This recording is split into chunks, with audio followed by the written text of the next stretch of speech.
everyone, and welcome to episode 2 of The Game Tree. I'm Peach, and I'm joined again by my lovely co-host, Justin. How are you doing, Justin? I'm doing quite well, my friend. How are you?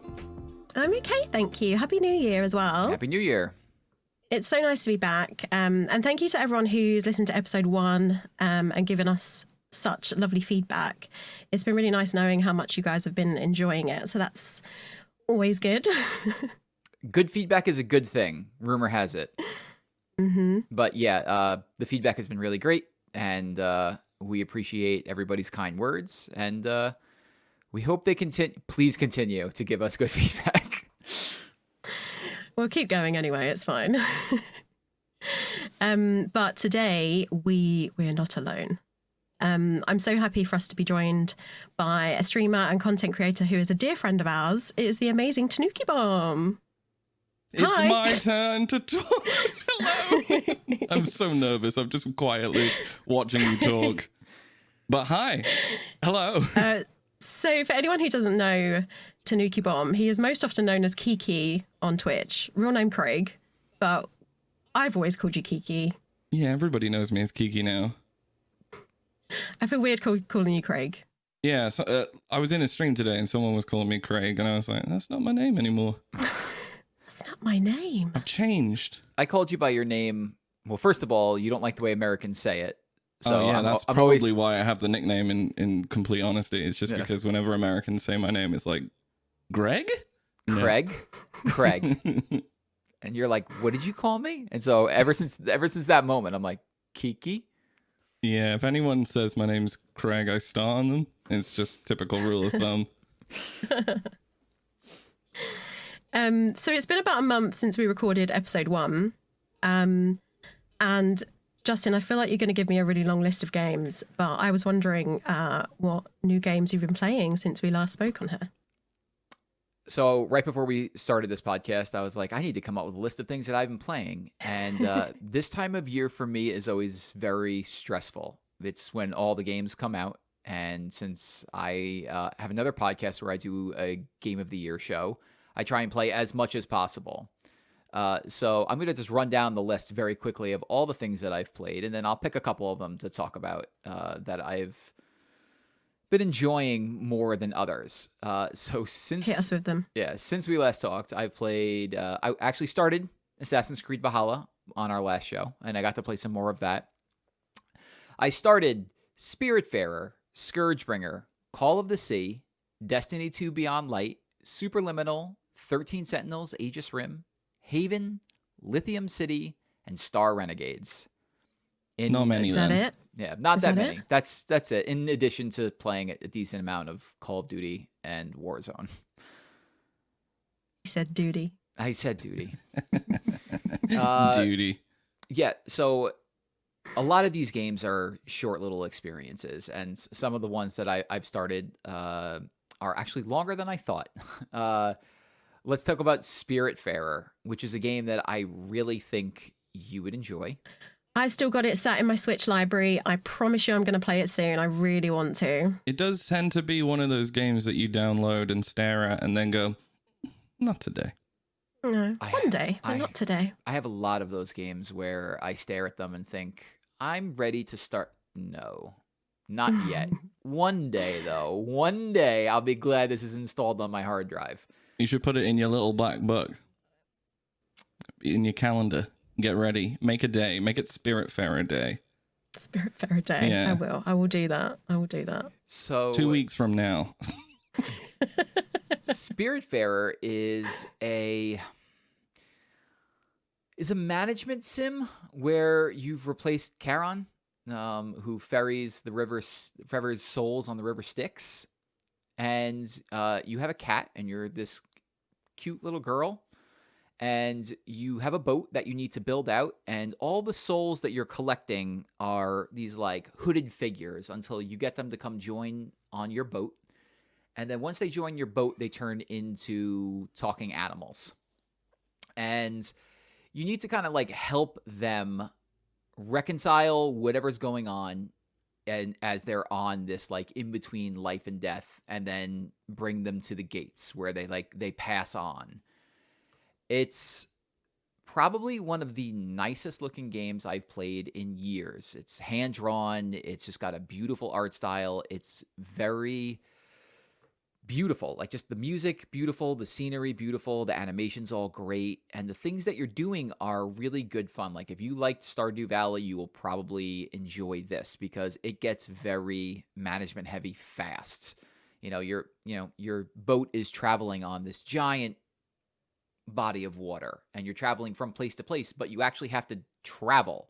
And so while you're traveling, that's when you're doing like your management stuff. Like, okay, well, all these people need to eat, which means I need to cook, but I can't cook without having crops, which means I have to tend to the crops. And sometimes you need to do mining activities or smelting, or I have a sheep now that I need to, what do they call it when you take all the fur off of a sheep? They call it something. Shearing. Shearing. Yeah. And then you have to create linen for clothes and things like that. And then you get to all these places where you can run around. It's a 2D game, but you can explore, and there's upgrades that you could get to reach areas that you haven't been to before. It's a lot. It's also a lot longer than I thought it was going to be. I thought maybe this was like a 10 to 15 hour experience. It's more like 25 to 35. So how many hours have you put in so far? Probably about 8 or 9. All right. So I've hit the Getting point where it's there. like, yeah, I've seen it and I'm enjoying it. It's a little slow paced at the start. The sometimes the traveling from place to place in the beginning just takes a while because you're like, well, I don't have anything to do. Like I don't have any of the materials that I need yet because I haven't found them or gone to the right place yet, because it's kind of open world. Like you could choose where you want to go, and there's mission objectives over here, but you're like, but what if I go over here? And like you find things. It's neat though. I mean, you're speaking my language. I do enjoy a good bit of management, Yeah. and it does look really beautiful. I've seen other people play it, and it does look really lovely. I think the one thing that I can say about, because I haven't played it, I was drawn to the art style immediately. But the thing that really kind of like it reminds me of is almost a clean version of Fallout Shelter. Just the way that you manage your boat and like move rooms around. I've just pulled it up again to have a look just to make sure to confirm what I'm saying, but it does look very similar to the mobile game. Can confirm. Yeah, it can confirm. Yeah. And that part of the game is actually very satisfying. It's kind of like you're playing Tetris on the ship. You could eventually make your ship bigger because you need to build all these structures, but they need to fit on the ship. So you'll be doing a lot of management where it's like, okay, well, now I need to build this other person a house, but I need to reconfigure all these buildings on the ship to make this fit. And so like all that stuff is a lot of fun. Like I find that type of management very satisfying. God, I love me some organizing. I was going to say the only thing about this game, since we all stream, is I think it's a hard streaming game because it's very text heavy. Is it text heavy or is it is it like voice acted, No, or is it's it heavy on the streamer to be able to speak it out? It's not voice acted, so it's a Is lot Is of it like reading. is it Night in the Woods text heavy? Not as text heavy as Night in the Woods, because there's a lot of times where you can Because run streaming around. that was difficult. Yeah. I lost my voice after that stream. Oh yeah, voice acting every character with different voices. You know that all too well. Yeah, it takes a lot out of your throat. Like I've been trying to drink daily just to make the rust in my throat disappear. So text heavy, I can understand that could be a difficult thing as a streamer, as well as balancing chatting to your stream and, combining the two. Keeping them going. It's a cool game, and I definitely think the both of you should take a look at it. Just maybe not while other people are watching you play video games. I think that's why I haven't played it yet, because I've been so kind of concentrating on games that I'm playing on stream. And just in my spare time, I just play like Animal Crossing and Stardew. But it's definitely something that I want to pick up in my own time. It kind of reminds me like what you just said about not really having time to play certain games because you're wanting to stream, and that's your schedule is fitting games around when you're streaming. And I assume you guys have the same struggle as me, where you download a game or you buy a game and you're really excited to play it, but you have to kind of judge whether or not that game is stream worthy or personal time worthy. And when it fits into the personal time one, are you ever going to get around to playing it because you're always so active streaming? And do I even have the brain power? Do I even have the brain power after streaming all day to then play a whole new game and put the concentration into that? It's difficult.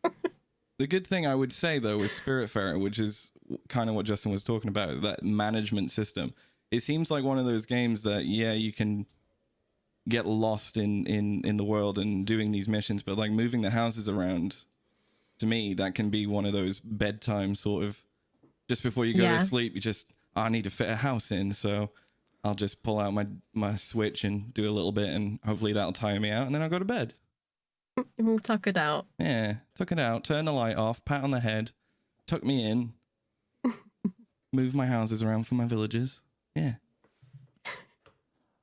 Let's see. What else do I want to talk about? Oh God, he's still going. He's still going. Yeah, Guys. I'll that do was this. the first game on That the was just the list. first game, but yeah, I mean, I've played about 10 hours of Valhalla. I'm just putting that on hold while I try and bang out some of this other stuff. Scourgebringer is a really cool roguelike that I played that's on Game Pass. I keep seeing it compared to deck builders. Scourgebringer? Yeah. I think you're thinking of Monster Train. Scourgebringer is Maybe. more like Dead Cells. Roguelike. It's like Scourgebringer, the actual tagline of the game is like, oh, it's like the baby of Celeste and Dead Cells. And that's a absolutely Celeste. perfect way to describe it. Because you could jump up in the air and just slash and never come down. It's very hectic. I enjoy it a lot. I spent like 3 or 4 hours with it, and I'm like, okay, I know what this is. I'll maybe come back to this later. Yeah, its art style reminds me of Celeste meets Hyper Light Drifter. Yes, Hyper Light Drifter is a great game. Oh my god. The thing I spent the most time with, 2 games, is Destiny 2, which I'm playing just an obscene amount of every night with my friends, and a game called Haven, which is also on Game. Just get Game Pass if you don't have Game Pass. My God, Game Pass is great. Incredible value. I'm a sucker for romance, and Haven is a game about 2 people who have left some sort of society in the stars where they are not allowed to make decisions for themselves, that they're determined to be with whoever this government says that they should be with. And these 2 people have escaped to this other planet, and they're trying to survive there and not be found. And it is part I wouldn't even say not management, but it's part visual novel, where the 2 characters come up on the screen and they're talking to each other about whatever's happening in their lives. So it's like, we're hiding from this society, or what are we eating tonight, or you didn't take the trash out, like going back and forth, and you're controlling the dialogue for both. So you can really control how their relationship is going to go. And the rest of the game is them trying to survive on this planet. So they need to collect materials. They need to figure out how not to be found. They need to figure out the secrets of the place that they're living on, because this place looks like it was deserted, or it was never habited, and they find out it was deserted at some point. Why and how it comes to that point, the story gets into, but it was a really beautiful game about the relationship of 2 people who are fighting to be together, and to what lengths they'll go to stay together. And I love the soundtrack, because the soundtrack is by Danger, who I really enjoy. And finding out that they were doing the soundtrack was just another reason that I was going to try this game. And it's a thing I've been listening to the most. And yeah, it was about 15 hours to beat, and it's one of my definitely top 10 games of the year. I think it was super enjoyable. Nice.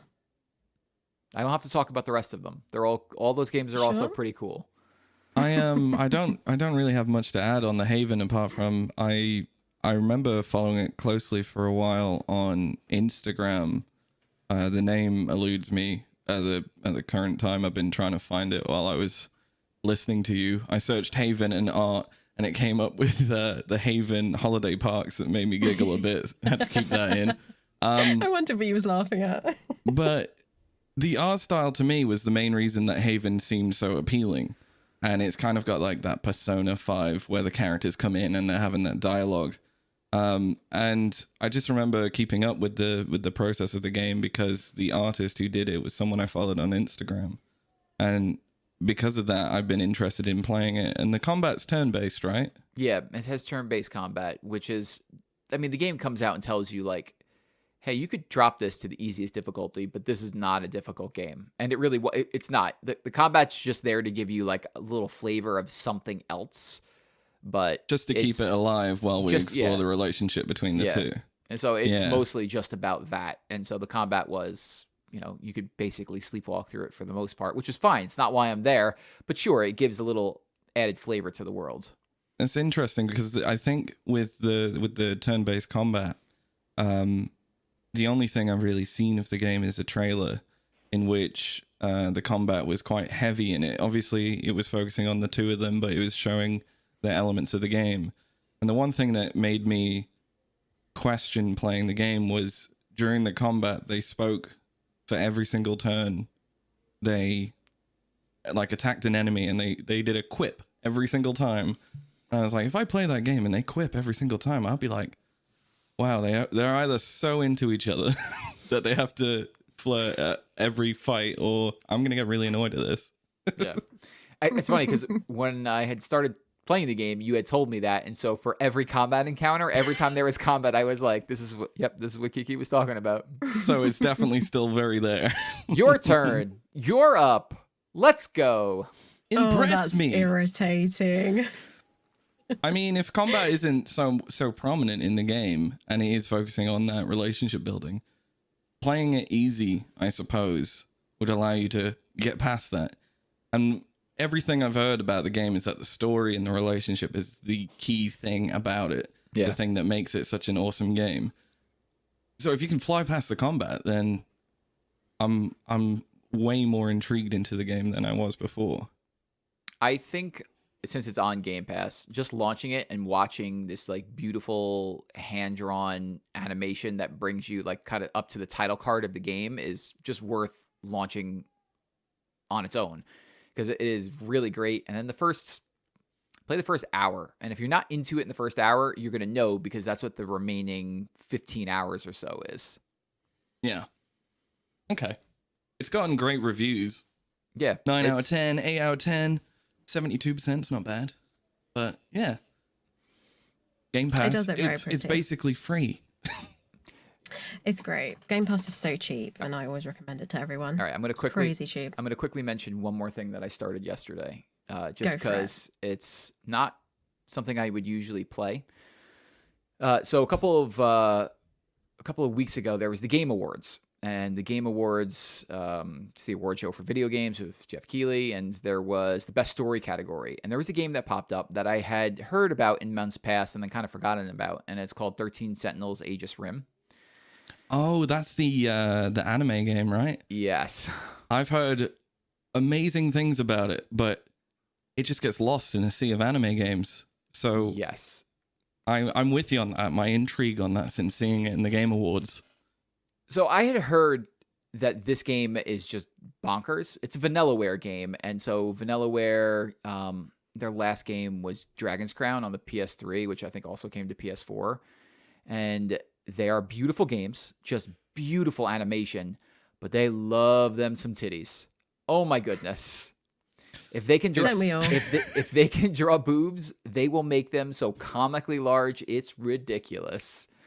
But we're there for the story. We're there for the story. And Dragon's Crown was supposedly this great game, but like so many people could not get past just the heavily sexualized art style. This game tones that down somewhat because they're talking about literal teenagers in high school who pilot these giant mechs to fight kaiju. Yeah. Kind of straightforward, except the game seems like it's kind of like Lost, and there's some weird time travel-y stuff happening. And so I had just heard for a while, like, this game's got a bonker story, but it's worth seeing through. And so I played the first maybe 2 hours yesterday, and within 30 minutes, I was like, well, I have to see how this game ends. Because You got to stick with You it. got to stick with it. That game is 90% visual novel, where you're walking around a scene, talking to people, and that's it. And then you're like kind of like choosing like, okay, I could they mentioned this thing, let me press them further about this. And then the other half is this turn-based looking like almost like you're in you're in Tron, like you're inside of a computer, basically combat against these kaiju. And that part is, ugh, throw that away. I don't like any of that.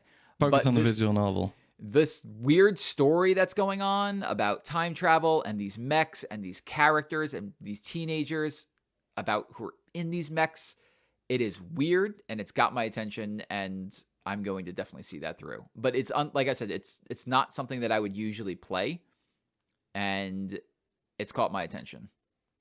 It reminds me a lot. I've been watching this anime on Netflix. I'm not too into 3D animes, especially with the Netflix code that they got going on, where they just spew out 3D animes like they have nothing else to do.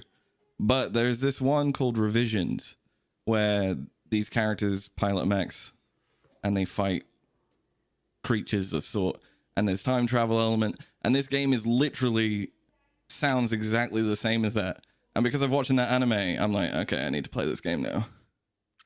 But then they'll merge together. Yeah. I was waiting because I was like, I don't want to spend $60 on this if I don't know that I'm going to really enjoy it. And then like the video game gods were like, I got you, fam. And they dropped it to $30 on sale. And I was like, all right, well, that I could do. Plus our friend Megs is playing it right now. And so she was like, I like this. And I was like, an endorsement from Megs is enough for me. Yeah, exactly. If someone's going to promote the game like Megs, then you got to take the word, aren't you? Yeah. This game's only on PS4, right? Yeah. Yeah. So my PC Master Race self can't really. No. Oh no. You can't enjoy it. It's like me with Persona 5. It's on PlayStation. Can't play it as much as Justin wants me to. Oh my god, I want you to play Persona 5 so bad. Remember that time, Justin, that you played through Persona 5 Royal, and do you see where I'm going here? I don't want to talk about it. What happened? I don't think I mentioned this. I didn't mention this when we were doing our No, I don't think you did. Game Islands.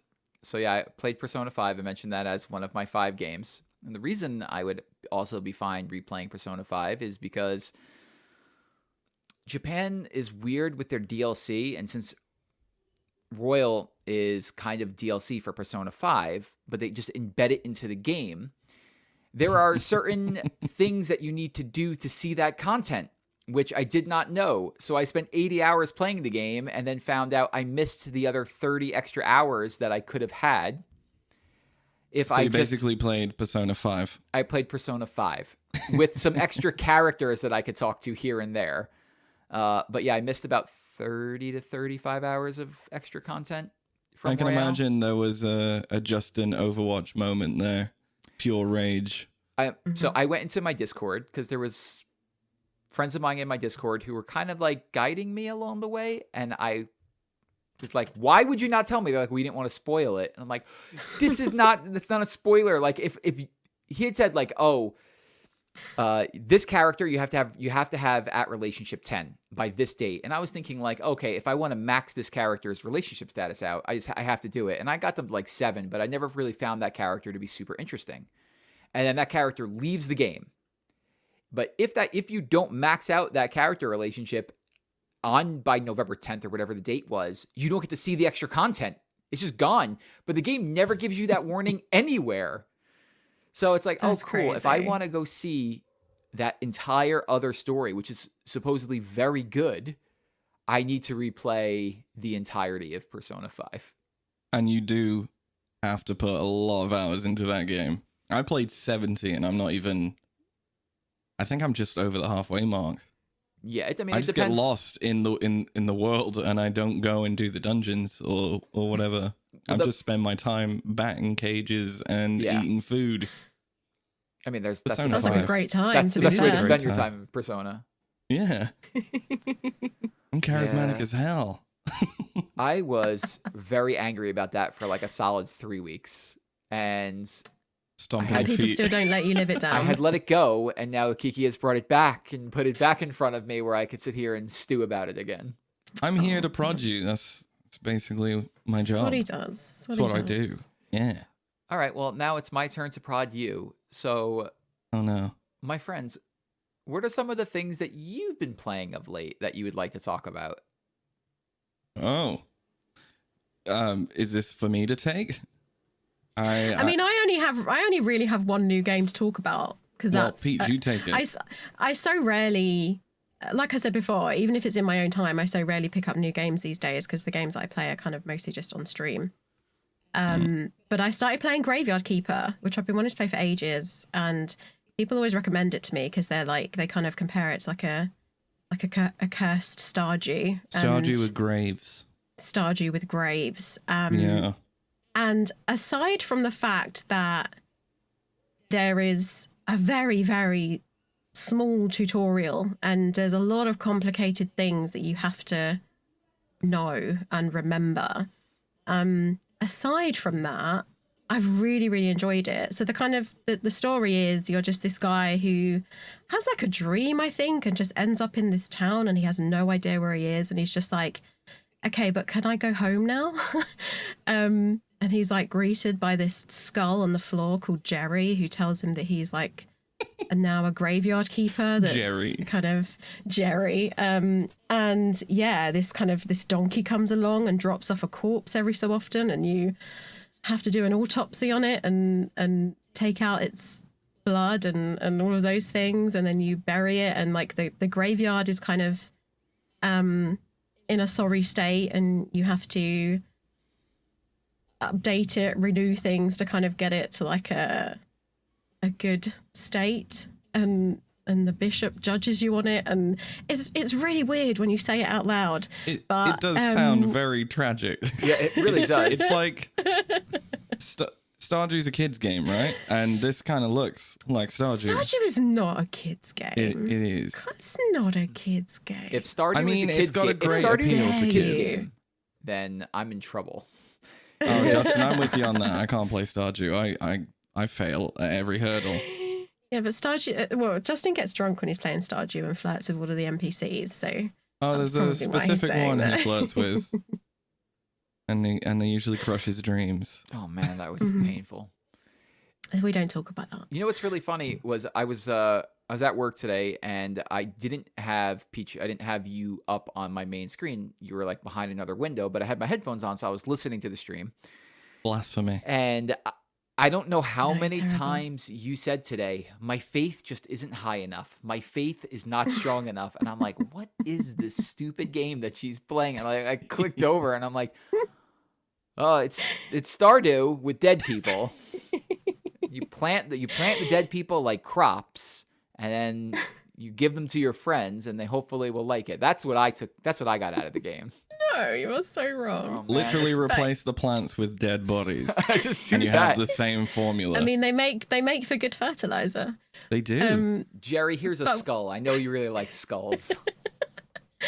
But another thing I did really like about it was just the humor in it, like the kind of the conversations between the main character and the NPCs. There's just always a hint of sarcasm into everything that's said, and it's quite fun to be able to kind of read what they're saying out loud on the stream and everything. And I really enjoy playing it, like more than I even thought that I would. And now I'm just like, as much as it confuses me, and it's like there's only certain people that you can only talk to on certain days, and if that day passes, you have to wait a whole week for them to come along again. And God, that is frustrating as hell.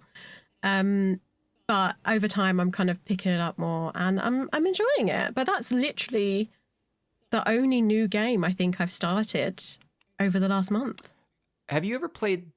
I'm gonna assume this is a yes, but you ever played the Harvest Moon games? I did a long, long time ago. Yeah, a long time ago, which I loved, obviously. Of a very similar category again. Yeah, I mean, Stardew was heavily influenced by Harvest Moon. Yeah. It's just my kind of games, you know.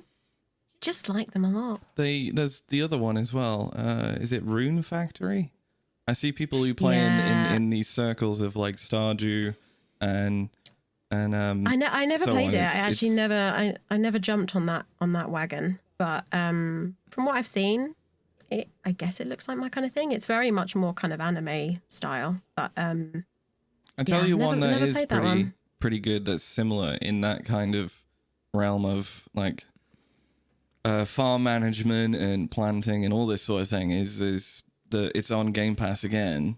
I've streamed it once, and it's a game that I think will just keep getting better. Is Ooblets. It's on my wish list. I really want it. It's on Game Pass. Is Ooblets on Game It's Pass? not on Game Pass, is it? No. I swear it is. It's No, It's in don't- early access on Game Pass. No, sorry. It's in early access on Xbox. Trust me, I would have played Ooblets if it was on I was going to Game say, Pass. don't play with me like that, Kiki. Ooblets is great. It's charming. It's cute.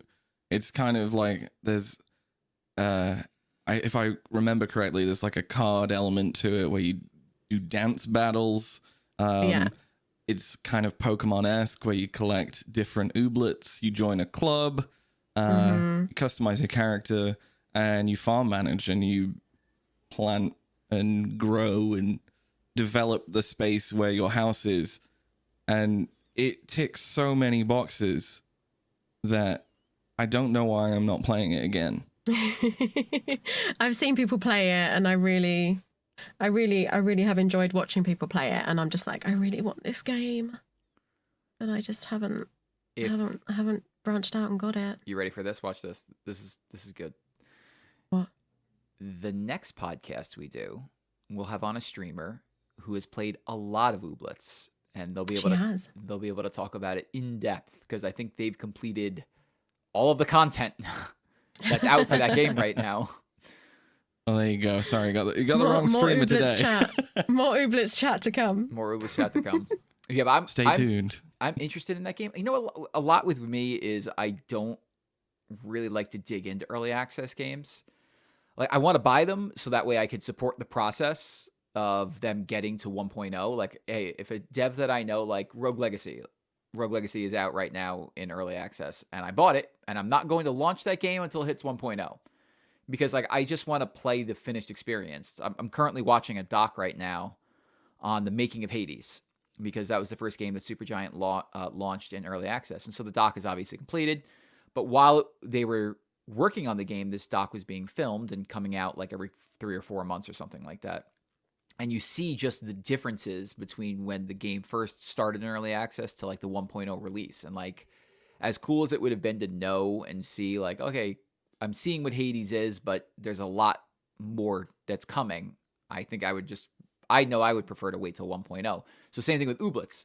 It looks awesome, but when I dig into a game, I'll usually complete the whole thing, and I'll be more likely to not return to it if I've already touched it. You know what I'm saying? So I'll wait until it's all done and then jump into it. I'm completely with you on that one. I kind of feel like you've answered my question of why I'm not playing Ooblets again. Is that with early access games, like you say, it's good if you believe in a developer or an individual creator, and just to like be there and help them on their process. But it's when you start a game as it's being created and it's not fully finished. There are areas of the game where there's like a wall or a fence, and it's like, oh, you'll get this soon, stay tuned. And the type of player that I am, it's the same reason why I've stopped playing Cyberpunk, is that if something comes out and it doesn't seem finished, I don't see it. It sounds weird, but I don't see it as a game. I see it as a program, and it becomes less enjoyable. It like pulls me out of what I'm actually doing and my immersion, so to speak. It does. It takes away the immersion, absolutely. Completely. And you see those boundaries, you see the things that aren't created yet.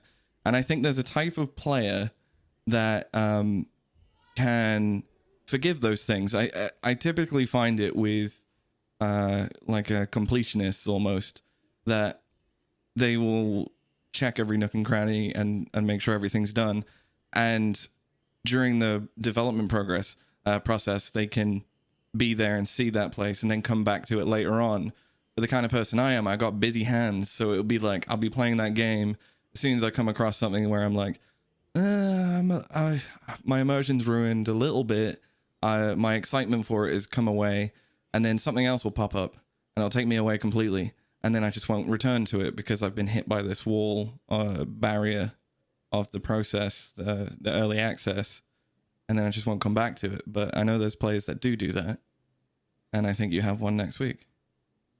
On next podcast. Next month. Next month. Look at you. Foreshadowing. Excellent. Foreshadowing. Yeah, segue. You know what's Next podcast. You know what is a game that launched in early access that seems like a good version of it though? Is Teardown. Oh yeah, no, they did early access right. I don't feel like it's an early access game at all. That's one of the ones that I have been playing recently. It just seems like a fully fleshed out game because the style of it being tons and tons of voxels, it doesn't look like they're going to upscale it later on. It looks finished already with its art style and the missions that you can do. And I don't know what makes a game qualify for that kind of, I don't know, excuse with early access, but Ooblets is kind of one where I'm like, I see the wall, but Teardown, I don't see the wall. I don't know why that happens, but Maybe it's something because it's more Ooblets is, with Teardown, it's a mission-based thing, right? And so the missions are already in there. And as far as I can understand with Teardown, they're going to be adding more to the periphery of that game where, they're not adding in new areas or new quests or anything like that, as far as I can understand. Where you jump into a map and the map this is the map. They're not changing anything to it. Like, yeah, sure, they might change the way some of the physics work later, but that could be done just as a patch. Whereas in something like Ooblets, where it's like, you're in an openish world and you're literally gated. There's a gate that you can't walk past. It would be like in Teardown if there was a big line in the middle of the map and it's like, you can't go over here yet. And you hit that line, you're like, but I want to go there now because I'm here now. That's I think the difference between those two things. it's kind of like if mom and dad don't show me the issues, then they're in a happy marriage. There's no problems One way there. of looking at it. There's no reason to question it. I always knew you were great at analogies. I mean, I stretch, I grasp. Kiki, you played Teardown quite recently, didn't you? Yeah. I remember you playing that on stream. So that's obviously one of the new games you've been playing. What else have you been playing? The games that I've been playing recently, I kind of suffer just by playing with what's exciting to me at the moment, and I struggle to finish games. Like, it's something I think is ingrained in my personality. They'll say, "Oh, Kiki, he can be funny. He's nice, and he doesn't complete games." And I've been playing a few. The ones that I've got on my list. I played Left 4 Dead 2 with Justin and some other pals recently, as well as Back 4 Blood, and they're just the exact same game. It's basically Left 4 Dead 3, a zombie game with your friends. It's chaos. It's just a good time to hang out. And they're like great fun. Yeah, it's a lot of screaming. It's a lot of screaming and trying to understand what everyone's saying while everyone's screaming. And Mark likes to as scream. horrible as that sounds, it's wonderful. It's pure bliss. So I've been playing that recently, and I feel like I need to keep them going, just because of the sheer amount of joy that I have from them. And it's not one of those games that you complete, so my excuse to not complete a game is fine. I don't have to worry about it with those games. Yeah. Other games I've been playing, I suppose, these are the games I would class as like brain dead games, where you just chuck it on, you don't have to think about it, and you lose 2 hours of your life. And if you've got nothing else to do, it's kind of like the best thing to do with your time.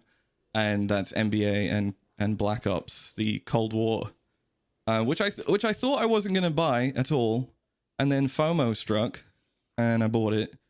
And I told people You saw about all your it. friends playing it. No, And then hang on. FOMO struck everyone else. I'm going to tell this story. So Kiki had mentions that it's him, me, our friend Mark, our friend Hugh, and Bobby, our friend Bobby, in this little zombie group chat where we're coming together every weekend to play a zombie game. Yeah, which typically are 4-player games, and there's 5 of us, which is always fun. It's always a little bit awkward. Yeah. So Kiki messages the group on a Monday and he's like, should I buy the new Call of Duty? And I'm like, no. It's like, I've known Kiki 6-7 months now, and I'm like, I could just tell this isn't one of your games. I could just tell it's like not your thing.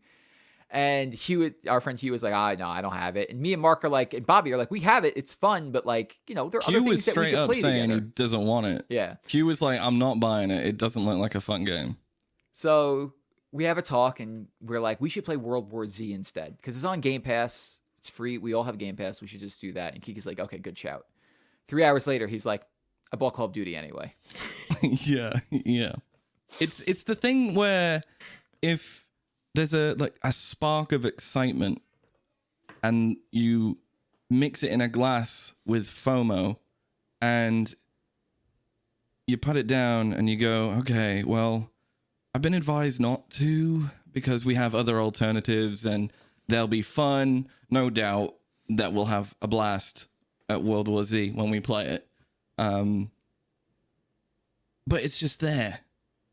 It's like someone's just shone a light on that little glass of, yeah, you want to buy it and everyone's playing it and you can't talk about it and you want to join that conversation and then you spend 40 quid on it and it's there and it's fine. But typically with that sort of issue, I don't play the game afterwards, but with Cold War, I think maybe the fact that I've got Hugh, who also succumbed to the FOMO and spark glass concoction mess that was staring at him after I bought it. We've been regularly playing the game, and I don't think I would have enjoyed it anywhere near as much as I do if I wasn't socially playing. And I think that's where your argument of, well, I know you, this isn't the kind of game that you want to play. But because I've been playing with you guys on Left 4 Dead, Back 4 Blood, the social aspect of it was the only thing that was the factor in that. And Cold War, I was like, okay, well, you guys have got it. Maybe we can jump on zombies. Yeah, the social aspect made me buy it. And I've been playing it weekly and I've been enjoying it. But I don't know. Call of Duty is Call of Duty, am I right? Social gaming is something that just has always called to me. Like, the moment I'm constantly chasing that moment where I was playing GoldenEye on an N64 at my friend's house on a Saturday with 4 of us playing split screen. Mm-hmm. And just that alone was enough to keep my, inner flame for video games going during that like entire teenage part of my life. Like when I first got Halo, it was like, oh, cool. We can recreate GoldenEye with Halo. And we did. And then once the internet came out and we were like, we could all stay at home and do this and keep playing games together, it's like I've never stopped. And so it's so funny because Bobby, our friend, was never much of a social gamer. He had his friends that he would occasionally play games with, but he played a lot of single player games. And like, he was like, oh, I just can never meet up with you guys. And it's like, you get that taste of being with your friends and playing Destiny, for example. And then everything's ruined. It's like every night he's on now. Like we have time to play single player games because we're like, yeah, we got to get into Destiny. We got to do this raid, and then we got to play some Warzone, and then we got to play some, zombies with Kiki. And especially now, it's just like, it's amazing because a lot of my wife's friends are like, oh, we miss you guys. We never get to see you. And it's just like, I don't feel that way with my friends at all. I talk to them every day. Every day I'm talking to my friends and just jumping online and playing. And it's like, once you're in that mode, there's really nothing that can really replicate it. It's great. Yeah. Absolutely. I remember as a kid, I had what you're talking about. It was with Gears of War. Every day after school finished, we all went home, booted up Gears of War, and we did a 4-on-4 on a map called River, where there was a sniper on either side, and I was always the sniper one, and my brother always got pissed off because I ended up being better than him, and I was younger than him, and I was the player too. So that was something I was proud of. But it was that moment of going home every day as a kid, where you don't have adult responsibilities, you're not expected to do much, you just go home, you sit down and you play. And those moments playing with my friends, I tried so hard to replicate for a very, very long time. And it's not until 2020, the worst year I've been alive, in the grand scheme of like world events. Mm-hmm. I have had finally kind of like that feeling replicated, and I my main one was on Back for Blood, and it was with Justin, Q, and Mark, and it was just because it kind of reminded me of that time way back when responsibilities were minimal and we could just do what we want. And it's weird because all these platinum AAA games are coming out, and this Back for Blood, not even an alpha came out, and it's because of the social aspect. This is the highlight of my year. It's just playing that and replicating the mood that I felt when I was a kid back at school playing Gears, River style. I know that map. It's a good map. It's a great map, but they keep using it every single Gears game. Make some new maps. It makes me kind of sad. It makes me kind of sad because when I was a kid growing up, I never really had that. I never really had friends. I had friends, obviously, but none of my friends played video games. So I never really had that kind of thing where I was playing online with them. And even now, pretty much all of my IRL friends don't play video games either. And it's only really since I started streaming and kind of meeting all these people who are also into video games that I've actually had friends to play with. Which sounds really sad, but it's true. So I can't replicate, but I'm enjoying it now. Yeah, I wouldn't say it's sad. I would say it's a beginning, really. Yes, it's a beginning. All of my IRL friends are now my associates, and all of my online friends became my IRL friends because I talk to them more than I talk to anybody else. Mm-hmm. So it's funny the way that goes. You know, people come, they go, but video games are forever. Absolutely. Friendships come and go. Games are life. Never give up on games. No. So obviously we've got Kiki here. Hi. This is the only time you're going to be here. So I kind of want to know a bit more about you. I want to know when you started streaming and what made you get into it. Ooh. Pressure's on, eh? Mm-hmm. So streaming was basically the evolution of YouTube. Way back when I was going by Fiola, which no one else can say. R.I.P. Fiola. R.I.P. Fiola. Don't be mad, it's over. Be happy it happened. Way back when I was Fiola, I was doing YouTube, which was all about gameplay, vlogs. Basically, I was trying to be fun with my games and show off what I could do. And like that was that's kind of the person I am, is I want to create a little moment and show it off so everyone can be a part of it with me. And YouTube was the place to do that for a while, but eventually the effort that goes into making these videos didn't really warrant the conversation or the effort that I was getting back. Which in short meant I was failing at YouTube, mainly because I either wasn't putting the effort in that was needed, but I just like that instant conversation piece and kind of going into where I am now, which is streaming on Twitch. Is that back and forth and that sense of community, which I didn't get on YouTube. But with streaming, I think I only started really around March last year.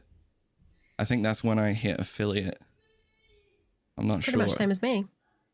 Oh, I think I started in 2018 in March, but I hit affiliate in November of 2018. Maybe 2009. I'm not sure. I really don't know my own. It's fine. We don't need dates. It's fine. I've had my Twitch account from 2014. So oh, wow. Yeah, it's been there for a while. I just hadn't been using it. And I basically started Twitch just because I wanted that conversation. I had no friends on the site, no connections, and I was literally starting as a loner. wasn't bringing anyone over from YouTube because the ones that did better were the vlogs with the life stuff. Mm-hmm. And I wanted to focus on gaming because that's where my interests lie. I don't care about life. That's not true. No, I'm kidding. Lols. So yeah, streaming for me is just about having a laugh with people and it being a back and forth, and that's basically how I got into streaming. I get what you mean. It must be difficult because I've only kind of recently started uploading videos to YouTube, and they're not even like purposefully kind of made for YouTube. But I can imagine if you upload something and then you're kind of just sitting and twiddling your fingers until the kind of your view counts go up and you get comments. But with Twitch, you're sat there, you're live, and people are talking to you. So I can totally understand why you kind of leaned way more towards Twitch once you started it. Yeah, the website itself, Twitch, was just foreign. Did either of you come to Twitch and have no idea what was going on? Because I think I'd only been watching people on Twitch for about a month, maybe 2, before I actually started streaming myself. I was so new to all of it. Yeah. And it is a completely different world. I had dabbled in it before in my previous podcast life. It was like, oh, we have a podcast, we should also do some streaming. And so I had ventured out and tried it. So yeah, I've had my Twitch account probably about the same time as Kiki, and it's just basically gone unused. And I was on my podcast account, and I got a taste of it, but never really saw the desire to keep going with it until this year. It's a good year for Twitch for us, by the way. Absolutely. Yeah. I think Twitch was a good escape for a lot of people. So it's been a while now. What do you think have been your kind of favorite things about streaming, and what are your least favorite things about streaming? Like what bits of it you're just like, oh God, I hope that doesn't happen again. Like, what do you really dislike? I guess we can start with the lows and then we can end on highs, right? End on a high, always. Yeah. I do that every night before Bad we go news to bed. first. I always ask Rachel what's a high and a low, and we start with the low. So we go, oh, that's sad. Now tell me your high, and then we go, oh, I've forgotten the low already. So some of the lows that I find with Twitch is that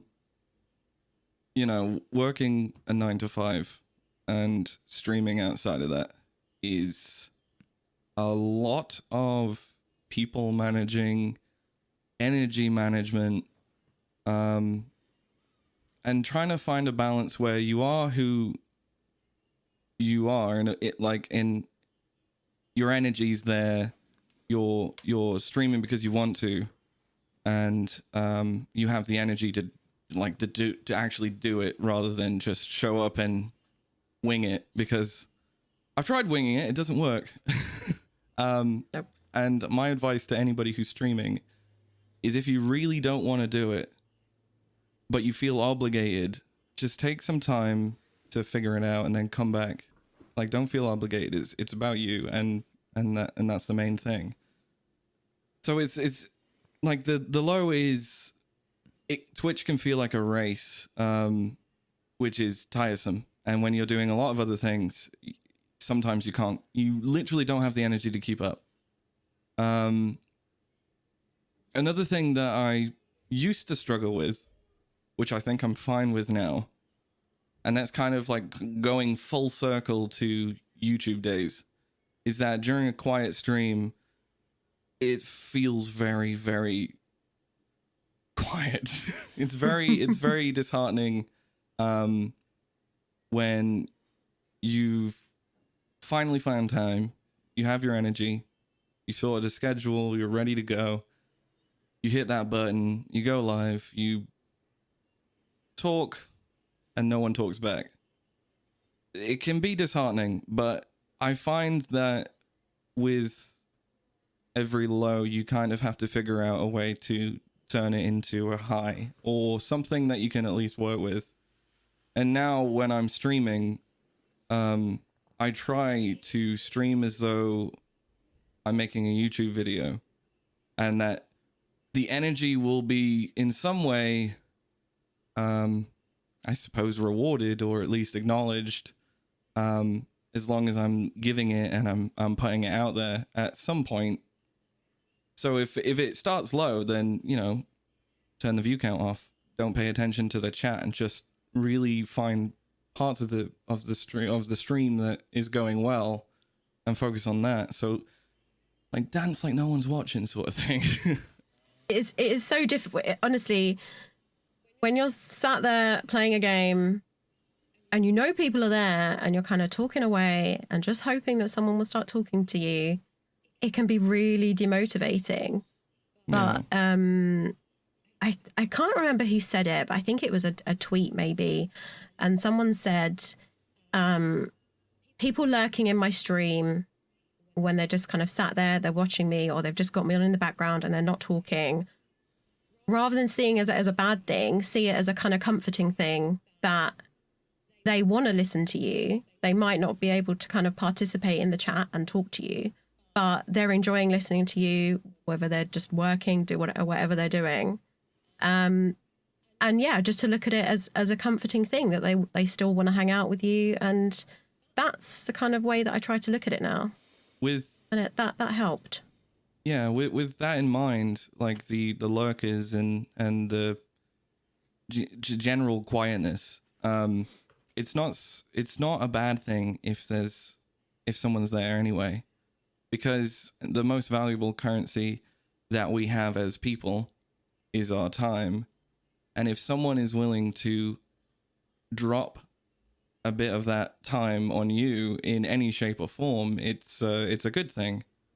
And ultimately, it may be quiet, but you just gotta keep being you and present the best version of you. And these people are already, they're there, they're giving you that time, it exists, and not to take it personally.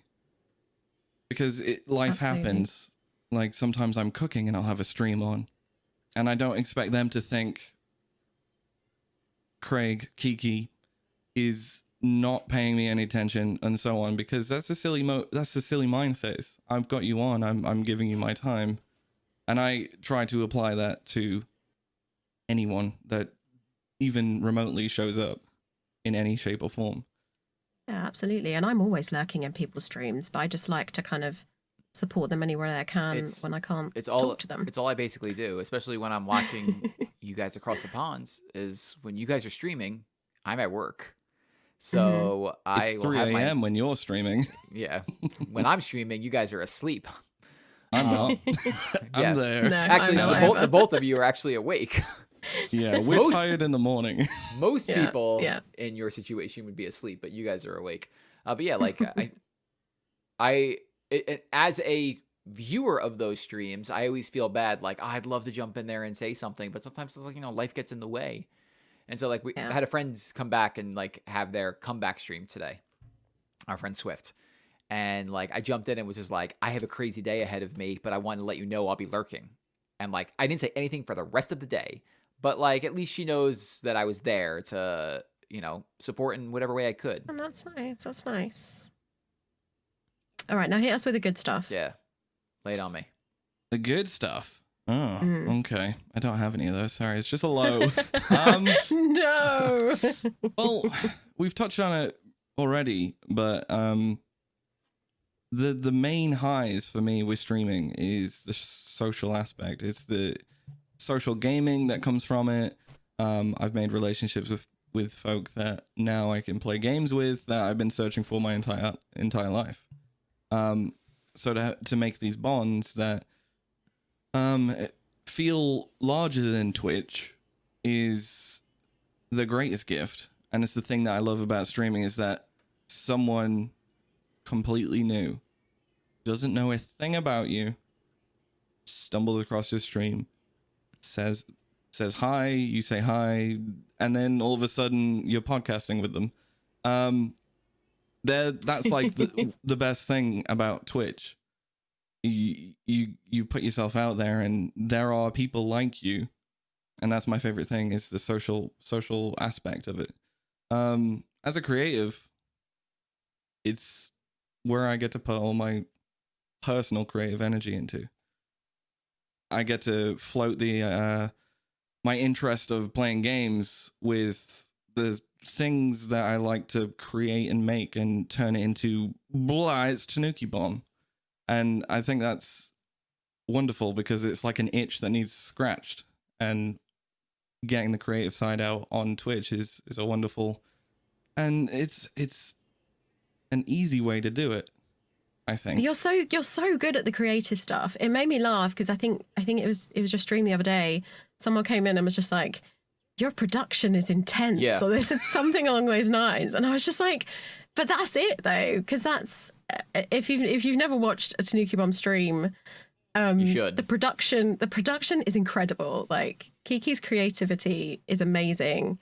He's blushing now, but his scenes, his transitions, the way that he works that Stream Deck is Stream Deck Mini, I might. It's envious. it's a talent. honestly. Like, I think Peach and I were actually talking about this off air the other day. We were talking about, like, some people just have it, and like you're one of them, where the transitions and the Stream Deck and the laugh track, like the way that you juggle it seamlessly, I would be like, okay, now where is that?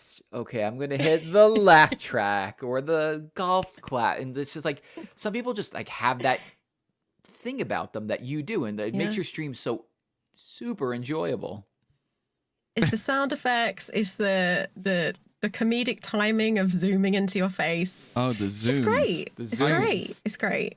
I didn't understand that I was known as the Zoom guy for a while. I kept going into streams and saying hi to new streamers, and they'd be like, "Oh, it's Kiki. Oh, he's the one that does the Zooms." And I'm like, I didn't realize how present they were until someone said it, and then I'm like, every 5 seconds, there's a joke, and I zoom in on it. But it's great. It's just part of so who you great. are. Yeah. Just forcing myself into your computer screen as large as I can be. There's my face. I'm very aware of the shape of your eyes. I'll say that. He knows them so well. Thank you. I have a question. Stares lovingly into them. I have a question for Kiki.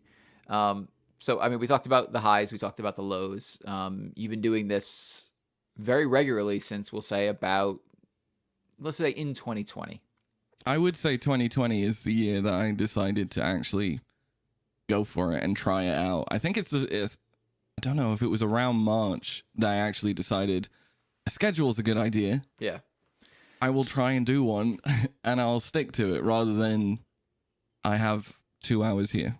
I will stream and not tell anyone about it first. So, what's been your favorite moment out of all of these streams? If there's a moment that like sticks out to you that is like, hell yeah. That's a tough question.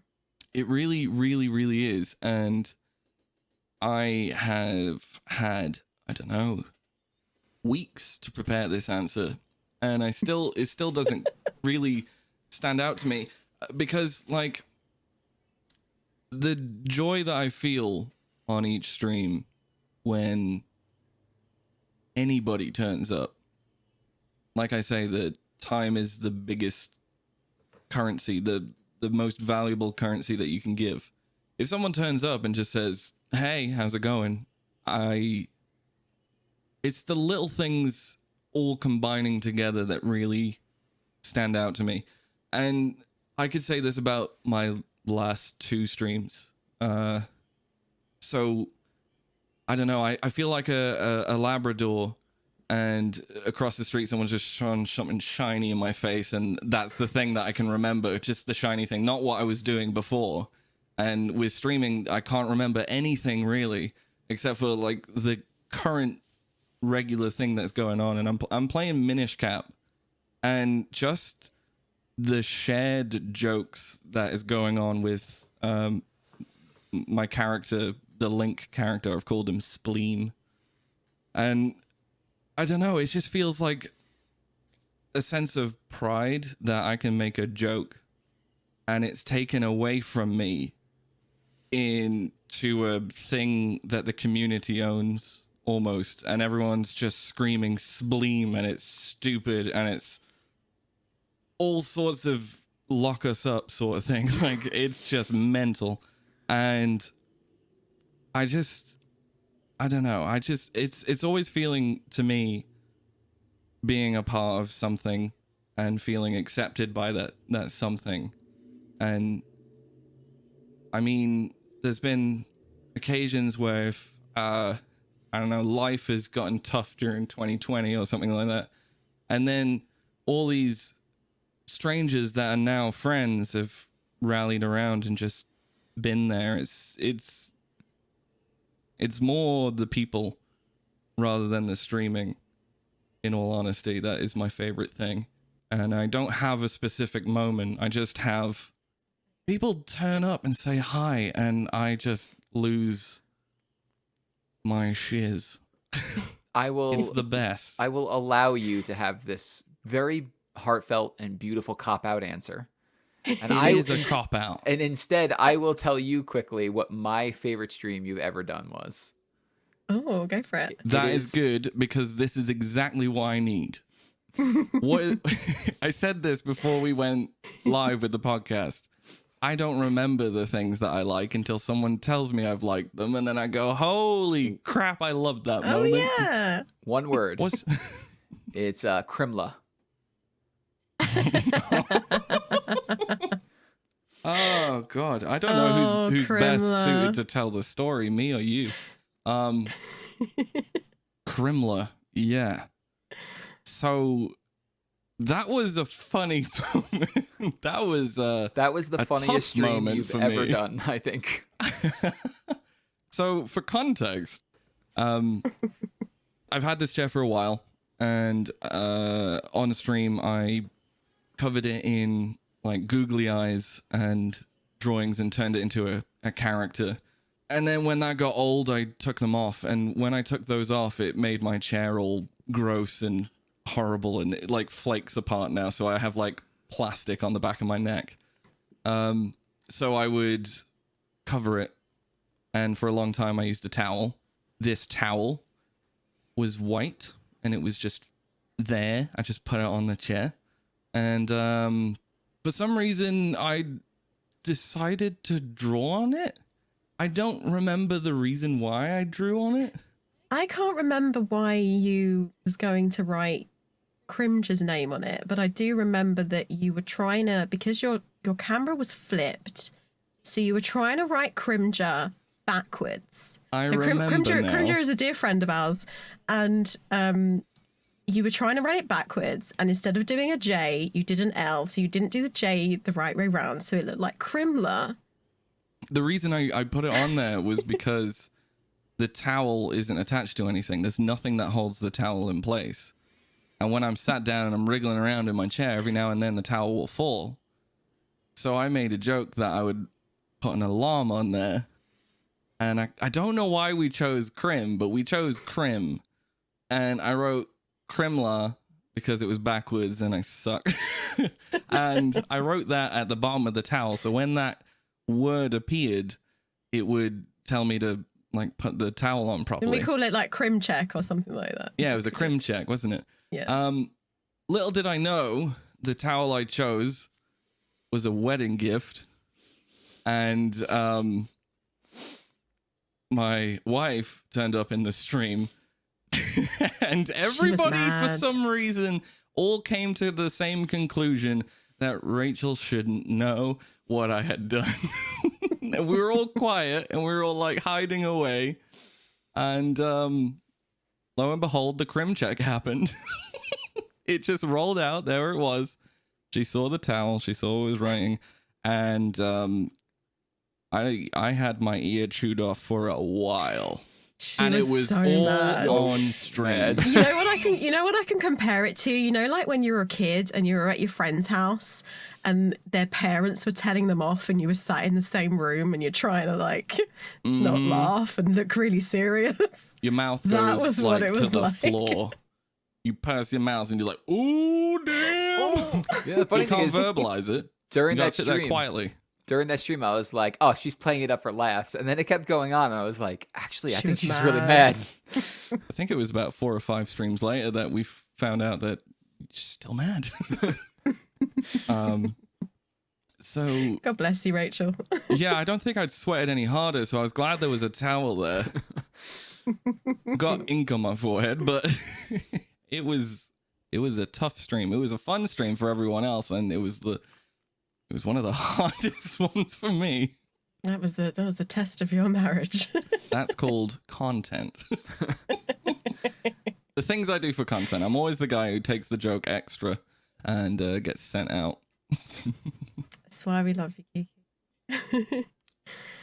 So we kind of need to get down to the reason why we're all here, which is obviously, if you want to close your eyes maybe and just imagine this. I'm going But to close mine as well. you find yourself on a deserted island. You don't know why you're there. You don't know how you got there. You stumble upon this magic tree that can give you the enjoyment of 5 video games for the rest of time. I love this tree. What do you choose? Is it me? We already It's went, you. so yes, it's you. Yeah, Oh, it's we've already me. been. It's your turn now. I was fully immersed. I kind of wanted you to continue setting the scene. I was like, I should have done. is I should have done the sleepover whispers. I'm so sorry. ASMR? Come on. I was Kiki like, loves where it is when I this do island? ASMR. Where is it based? What kind of We fauna don't is on know, there? Kiki. That's irrelevant. Oh, the tree. Tell us your games. Focus on the tree. Okay. So, I deliberate this one for a while. I put some honorable mentions in there as well.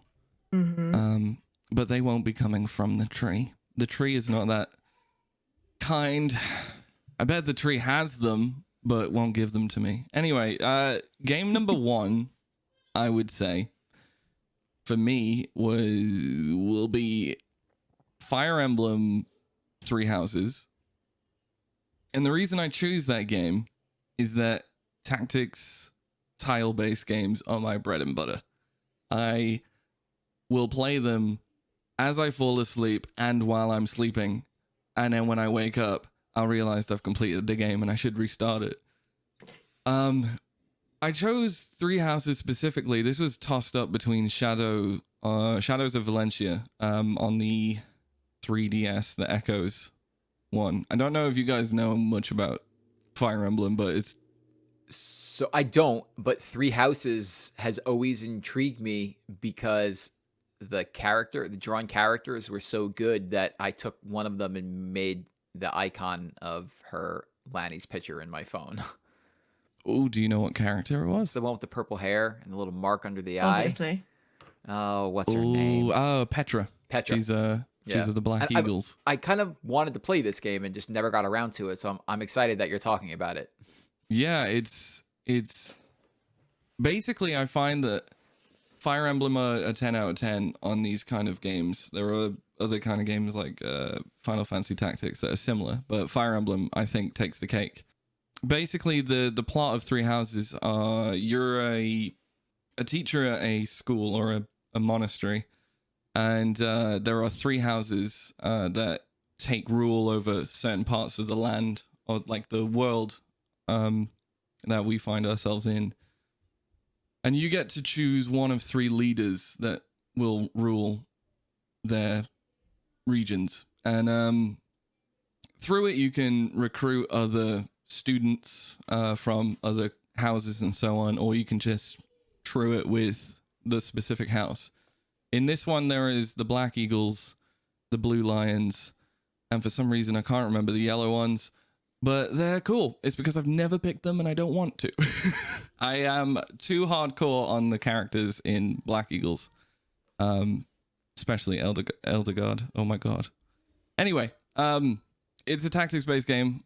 Tile, you level up your characters. You bond your units together, which can be solely just to gain stat boosts or to go down the romantic route of making them fall for each other. Other Fire Emblem games go further into this, where if your units get together, they will have a kid, and then that kid becomes part of the army, which is funny because it's basically you just hook 2 people up that you like, so they have a kid, and then you put them to war. It's life here in America. Too real. Too real.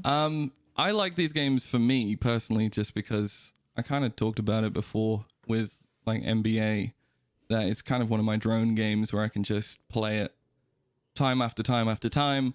And specifically, if the tree was going to give me a game that I would never get bored of, it would be a tactics game where I can test out different relationships with different characters and different job roles for these characters to have. So you can have like swordsman, like a mage, sort of thing like that. And I just find that lots there's of options. so many ways that you can play it differently. And in Three Houses specifically, there are 3 houses. In DLC, there's a 4th one, a secret 4th one, which I'm playing now as I put it away for the podcast. I'm currently playing it anyway. But yeah, that's my first one, just because I straight up can't get enough of it. That's awesome. When I'm in a slump and I have no other game to play, I can play Fire Emblem and just lose hours. Rachel will ask me if I've showered in 3 days, and I'll be like, I played it in the shower. I clean. Don't get any thoughts. I smell good. But you guys haven't really touched it, so you don't really know much about it. I mean, I've seen enough to know that I'd seen enough to where I wanted to try it. And it's just one of those games where every time it goes on sale, I'm like, maybe now? Like, but I know it's a long game. And it is so a very long game. I have to be able to like jump in and commit probably 40 to 60, 70 hours in that game. And I will do it one day, because the characters, just the look of the characters was enough to make me want to jump in.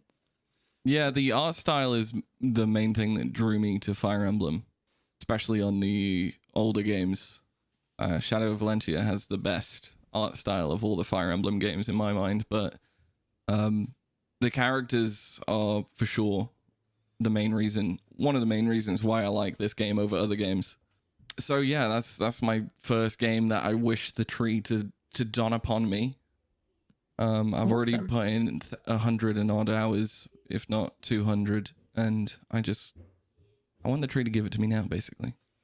I have seen over the past, because I'm always on my Switch at night as well, and like playing Animal Crossing and stuff, and I have seen a few times there's a little online pop-up where you're That's one of playing my Fire favorite Emblem. things. So to be honest, I wasn't surprised by this choice. Yeah. It was always going to be my number one. I find it funny whenever you're on late at night and someone pops up. I'm like, hello, fellow connoisseur. I guess I can move on to my next one. Go for it. I reckon this one would just be maybe on lots of people's lists, but Zelda Breath of the Wild. Where can you go wrong with Breath of the Wild? It was on Justin's list and it almost made it to mine. Yeah, exactly. It's a great game. You can lose so much time on that game.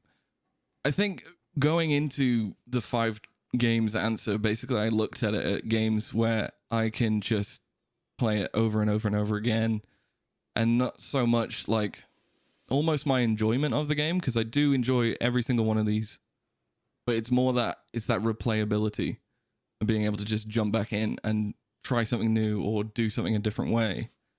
The reasons why I want to go back into Breath of the Wild is just watching the crazy stuff that YouTubers and TikTokers and stuff are doing with the Sheikah Slate and combat and flying around the map on a log. I want to do these things, and I want to be good at these things, that playing that game I will lose. Well, I will gain a very large beard. And that's mainly why it's on that list. It's just there's so much you can do. I've never 100%ed it, so that's something that I've been interested in. Just haven't had the time. But if I'm stuck on an island, then what else am I going to do? I'm not going to... Nothing but time. Don't have the internet. Unless it's got a LAN cable. My island had the internet. Oh.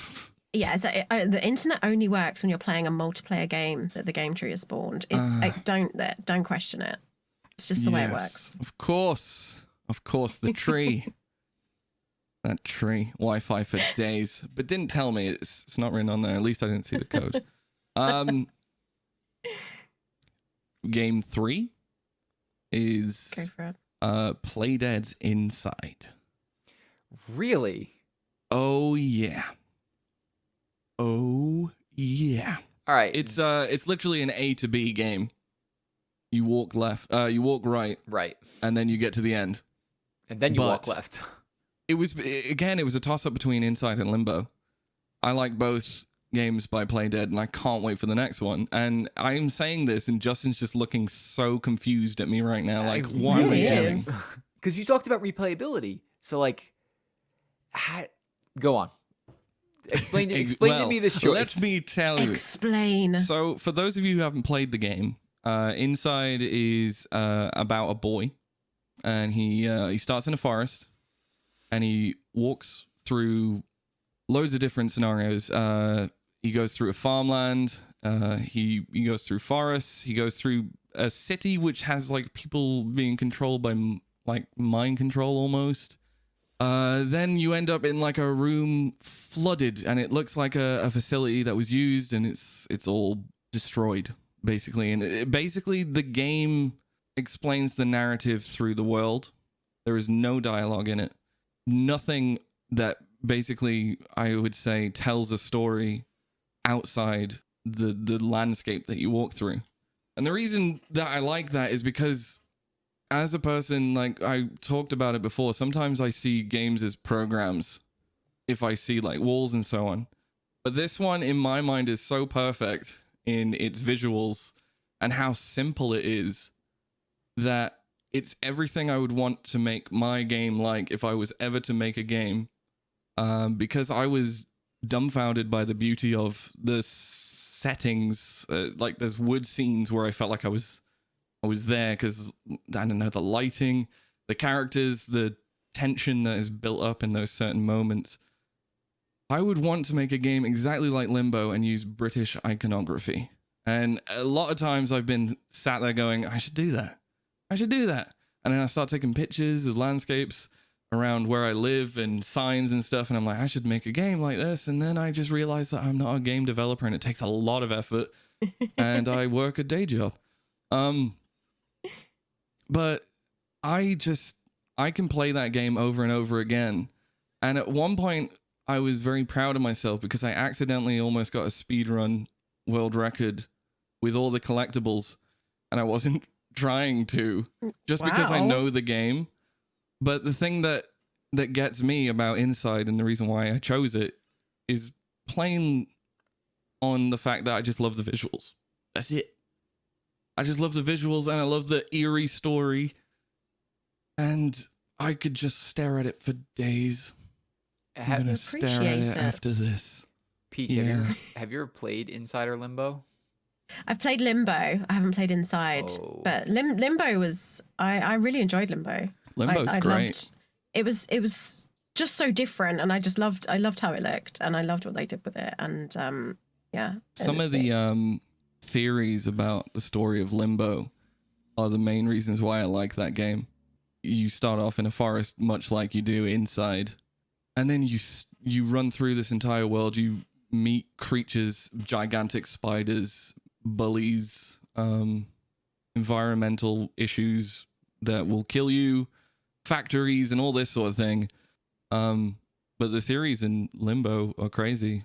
It's like about a boy who dies and tries to find his way out of Limbo, and all the theories about why he died. There's the treehouse one. He fell out of a treehouse, and then he goes through the entire game and ends up at the treehouse, and it's about him coming to terms with it. I like stories that let you figure it out, and that's what I like about Inside as well. Yeah. Oh yeah, I've got another game. Got I two, got two two to more. go. Still going. Game 4 that I want the tree to give me would be Final Fantasy 9. And I choose that one. I like to say what game it is and then just stare at your faces before It's an interesting. Final Fantasy 9 specifically is an interesting choice. Yeah. I'm more of a 7 and 8 girl. But, I mean, 7 and 8. Well, 7 is awesome. 8, I didn't like it. Really? I didn't like it. I didn't like Squall. I was just like, Squall, chill out, mate. I'm As- bored of you. Look at your little coat. Your silly little coat. Don't like your coat, Squall. So I won't play the game. As somebody who doesn't really play Final Fantasy games, and for my entire life has been on the outside looking in, I'm aware of what the ones that are popular are. And so to hear you say 9, it's not one that I hear very often. So like, what is it about this game that made you pick it? With Final Fantasy games, especially on the PlayStation 1 and 2, they're essentially the same. It's just turn-based combat with interesting characters, and you go from start to finish, and it's a journey that is too long that sometimes you don't finish it. And that's basically a Final Fantasy game. And Which is, yeah, I was going to say, that's often the case with Final Fantasy games. all Final Fantasy game. So long. Don't finish them. Final Fantasy game. Which brings me why I chose 9. My favorite character in all Final Fantasy games is the tragic soul that is Vivi. He's this little black mage. The reason I liked him is because he had a cool hat. He had these awesome trousers and coat. He could do magic. But also he's kind of like the emo of Final Fantasy. For some reason at the time, I just resonated with him. I was like, you little sad, sad boy. That's me. I could be you. Yeah, I like Vivi. But in all seriousness, I loved his character design. And I kind of like the art style. It's with me, games, it's very important to have a good art style that brings me towards it. And it's funny that I choose Final Fantasy IX because I would say I've started this game more times than I've started any other game I've ever played. And I have never finished it. That's a good choice. Well, now then. you can. Yeah. Now you can. You have all of eternity to finish this game. I do, which is why it's on my list. It's so good. I absolutely love the combat. The story is as good as a Final Fantasy story can get, really. Like it's interesting. But Final Fantasy is my jam. Again, turn-based combat. It's strategy. It's with interesting characters. It's kind of similar to why I chose Fire Emblem, but I've had it on PC, I've had it on the OG PlayStation, and now I have it on my Switch. I might actually finish it, but who knows? But who freaking knows? The island knows. The tree knows. But that's on my list. Tree knows all. Tree knows everything. It just keeps giving me Awesome. these games that I want. I'm like, thanks, Tree. And I suppose the final game would be a Game Boy Color game. Could be showing age. I was young. Old school. I love it. Is Mario still Tennis. still not as old as us. It's all good. I Mario mean, Tennis. yeah, Mario Tennis on the Game Boy Color. There's no way I was going to make this list and not have a Mario game. Fair. Primarily because I absolutely love Mario. Or Mario, as you should actually say it, but I don't. I love him and I don't say his name right. Kind of like Justin with me. I 100% was thinking that. But Mario. I say Mario. Yeah, I say Mario. I think it's maybe a British thing. I have such a connection to the branding, the characters and everything that I'm always instantly drawn to the games when they have Mario in it.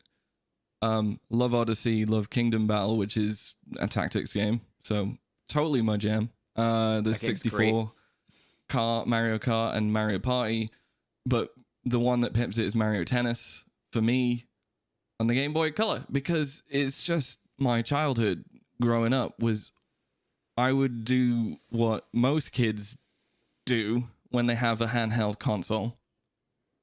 And with the Game Boy Color, it was even more of a challenge because it didn't have a backlight.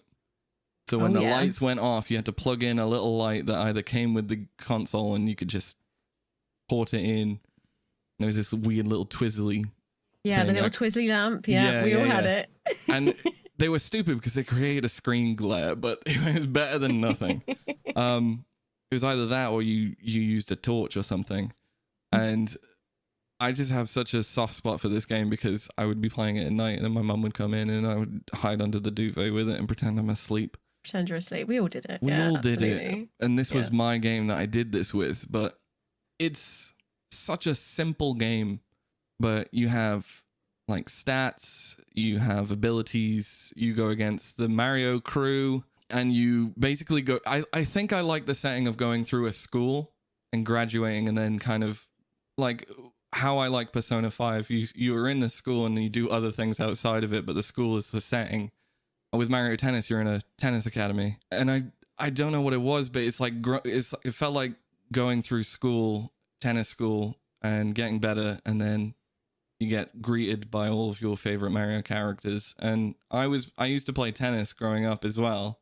I was going to say, are you good at tennis in real life? I used to be. I probably can't run from the left to the right side very well now.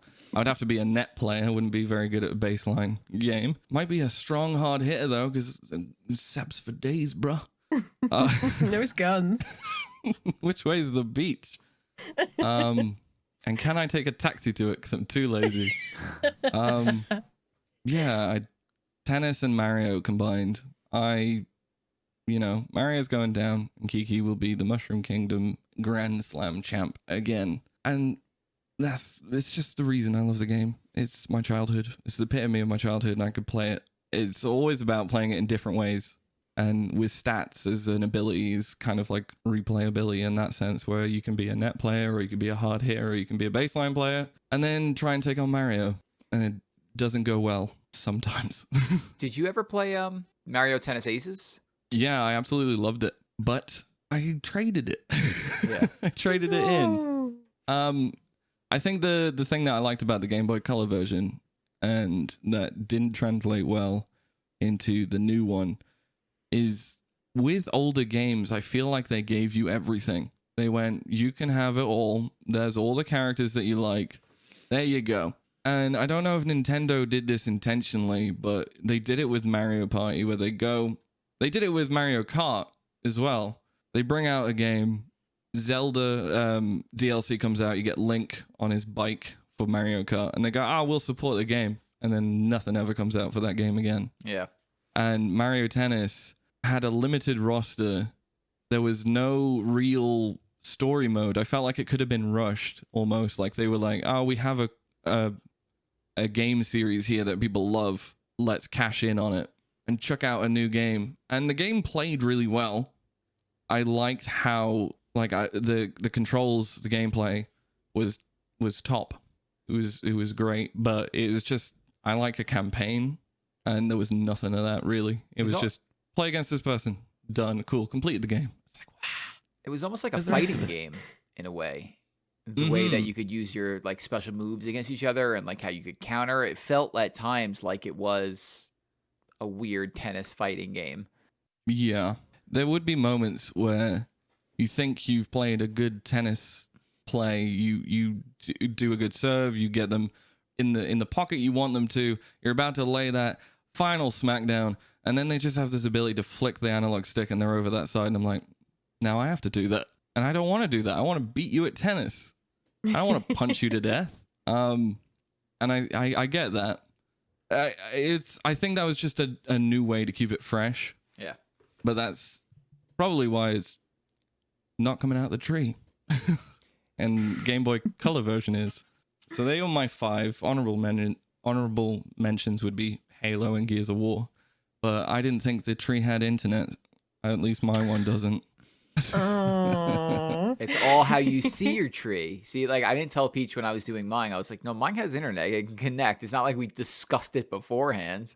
You know what I find interesting, though, is for a guy who leans heavily into the PC Master Race, 4 of your games are on Nintendo platforms. And Final Fantasy 9 I have on my Switch. Yeah, so technically all 5 can be. But 4 of them are, Nintendo exclusives, though. Yeah, I agree with this statement wholly. I think if you're going to console game, do it on a PC and buy a PC. Because consoles are great, but you have to have the friends and so on. And I think crossplay is eliminating that, thankfully. We can all play together finally, and that's what we all want. So console wars is dead in the water, and that was a main reason why I didn't really care for much on the console side. Also, just here's a new generation. It's not that much different. 500 quid. We'll drop it later. I couldn't be bothered. So I was PC all the way as soon as I can get one and could afford one. But when it comes to console, you can't beat Nintendo because they don't try to bring out the heaviest game possible. The beefiest game that you need ultra graphics for. They bring out family games and charming new ideas on how to play. Like we bought the Ring Fit recently, and who'd have thought a circle would be entertaining? Like literally just a piece of plastic that you squeeze. But the Switch being handheld makes it my favorite console, and it's just easy, which is complete opposite of PC, I would say. It's what I think I mentioned this in the last podcast, but like say with Stardew, for example, I have it on the PC and I have it on the Switch, and I have games on both of those platforms, and like there's just a comforting feel as well to having a game on the handheld, and it's just a totally different kind of gaming experience that you won't get on the PC, but they're both good in their own ways. Yeah. But it's great to have both. Exactly. It's that flexibility that comes with Nintendo games. I never had a Wii. I didn't have a Wii U. I didn't have a GameCube. I had all the handhelds. I had a 64. But like, I think ultimately to me, the best console company are Nintendo. And it's usually because they cater to that flexible gaming aspect that you can have these fun family games. You can play them with your family for one. Like they make party games purposefully for that reason, and they sell for that reason. But also if I'm in bed and I feel like I need to be, like it might be 2 a.m., I can't go downstairs, boot the console up and play a game. I could wake people up. I could be disruptive. I could just get my Switch out of the drawer and just pop a game on. And I think that versatility. Yeah, I think I found the joy of these games because I played them on my terms. Like I had the ability to play these when and as I wanted to, and with a Switch or a handheld console, that was the best way to do it. Fair enough. Agreed. Totally agreed. Yeah.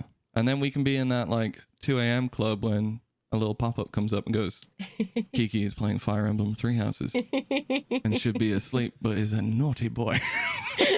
And will be tired in the morning and complain about it. Coffee, am I right? I could never have too much coffee. So they're my 5 games. Wow. It's good. I mean, the hope is that over the course of this podcast, we'll hear hundreds of these lists. I don't know if I'll feel as surprised as I did at any mention of a game more than I did for Inside. That one kind of like caught still me see your face way blindsided me in a big way. But that's awesome. There's flavors in there that just straight up go, yeah, I can see that was me. I can see that. I can see why he plays that game. It's his jam.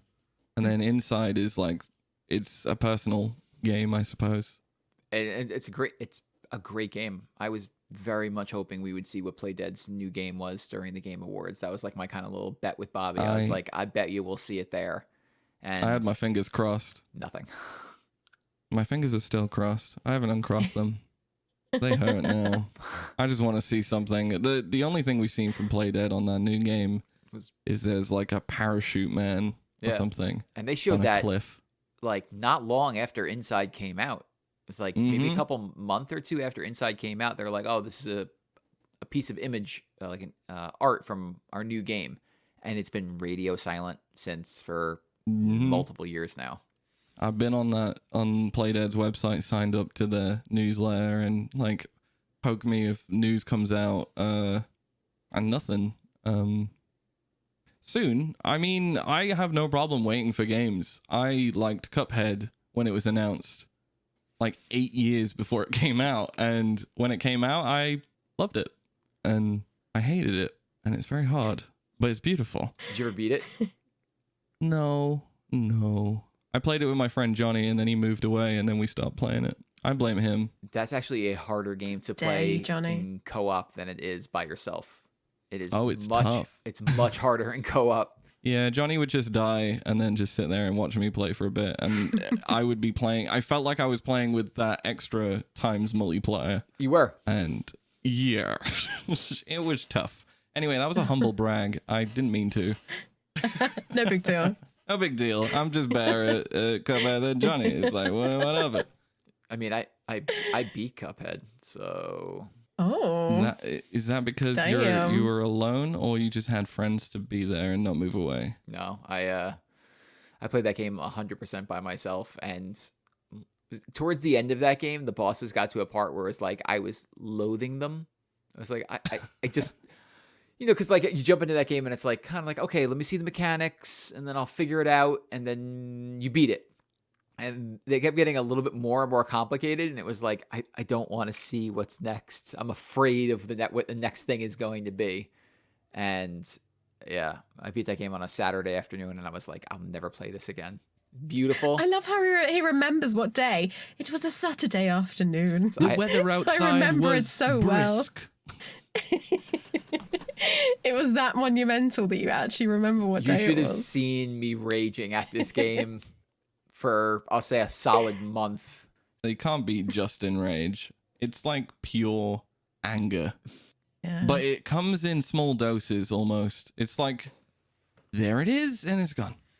It's pure And, hate. and we love it. Just a little bit of hate, just to get you through. Tiny bit. On a Saturday. On a Saturday when I beat the devil. Because my faith was strong enough. See how I tied that into the beginning? Hey, Peach, if you want to Gotta be... have faith. Yeah, you gotta have faith. Level up that faith, girl. That was terrible. I'm sorry. I loved it. I loved it. Never apologize for terrible humor.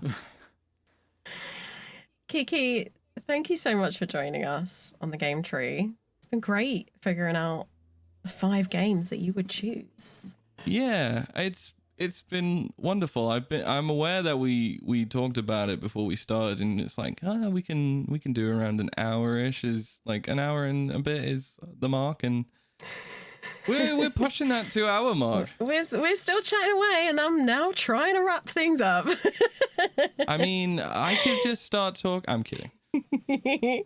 It's been a pleasure having you here. Where can everyone find you? In person, they shouldn't at the moment. Give us your address. I don't want that. I'm sorry. The best place to find me is twitch.tv/TanookiBomb, and that's the Mario spelling, TANOOKI. So TanookiBomb is my Twitch handle. It's also my Instagram, so you can @TanookiBomb.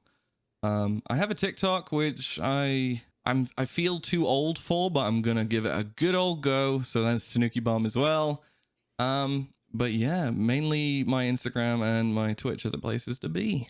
Awesome, and there is great quality content there. Top tier. Always. It's top. Top. Justin, where can we find you? You can find me on Twitter at Justin_says_hey. And you could also find me at Twitch at the same name. Because Justin's going to be streaming. I'm going to be solo soon. streaming soon. I'm so excited. I'm glad somebody am is, so because I'll find that excitement somewhere. Oh, I can't wait. I'm going to be there. I'm going to be there with my pom-poms cheering you on. Yeah. Gonna stream. We'll get into this, but yeah, I'm gonna be streaming randomly. That's the way I kind of want to do it. I'm just doing it for fun, and since a lot of my friends are not able to go to work right now, I figure on a day where none of my other friends are streaming, I'll pick one of those days and just get on in the morning and go until I have to go. Gonna treat us with a Justin stream. I can't Do wait. some Mario Odyssey. Amazing. Oh, I'm so ready. It's gonna be great. I forgot about Twitter. I also have Twitter. Same You thing. said Twitter. You said Twitter. Did I? I said Twitter. Yeah, you did. Anyway, you said sorry. Twitter. It's Sure you about did. me again. Twitter. TanookiBomb. Let's go. I mean, it is about you. This podcast is revolving around you. Peach, where do we find you? So you can find me on twitch.tv/peach_please, spelled PLS. And on Instagram and Twitter, peach_please X. An X on the end, because Peach Please was taken. Those bastards. They stole it from you. How dare they? So thank you guys. Thank you, Kiki. Thank you, Justin. Thank you. Thank you for having me. I feel absolutely honored, and I am very happy to be here. So thank you. Actually, gonna make me cry. I'm welling up. All right, we're going now. Bye. Bye, everyone. See you next time. See you next month. The tree awaits.